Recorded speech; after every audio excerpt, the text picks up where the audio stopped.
But now you ask, do they want a strong dollar or a weak dollar? Well, I mean, the answer is yes. They want both. I mean, they want their cake and eat it too. Trump at very gut level understands that dollar dominance, but as I've defined it, as the currency that's used in international commerce predominantly. He understands that that's important for the United States because the U.S. can weaponize that. It can deprive targets of access to the dollar system. And he used that to a fairly well in his first term, and he understands that. But they also have this theory, which I think is mistaken, but it's kind of intellectually coherent, that because the dollar is the reserve currency, that makes it stronger, its exchange rate stronger in international markets, and that is harmful to the competitiveness of U.S. manufacturers, and therefore they would like a lower exchange rate, and so they have, these schemes that they have in mind for how to accomplish both, to have their cake and eat it too, really. I'm deeply skeptical. I think most economists are very skeptical that, number one, they'll be able to do that. Number two, that the reserve currency status of the dollar really has that big an impact on American manufacturing. At the margin, it has some impact, but it's very small. Yeah. What about stable coins then? The U.S. government is saying that that's going to push the U.S. dollar global adoption.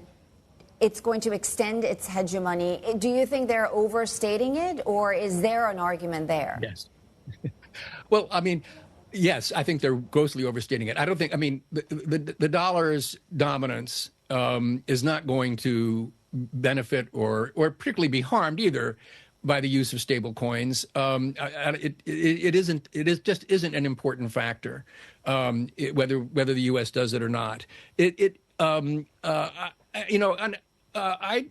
the course of researching this book, I've tried consistently to keep an open mind, and there was a period of time when I thought stablecoin, because there was a great debate about central bank digital currencies, right? And there still is a debate whether the U.S. should have one. There's, other countries are pushing forward. Britain and the Europeans are pushing forward with theirs, and of course China has one. And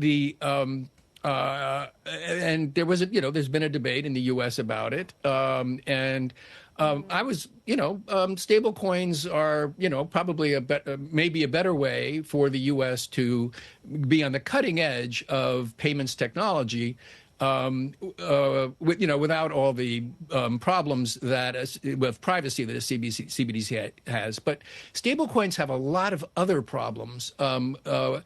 They're used by bad guys for bad purposes all over the world. I mean, look how Tether is used, by these gangs in Southeast Asia, with the pig butchering schemes and so forth. It's used for sanctions evasion. It's used for money laundering. And there are hopefully technological fixes will come along for stable coins that'll address that. But in any event, no, stable coins are not going to be what helps the dollar. The dollar is either going to be fine for the reasons that I mentioned, or it's not.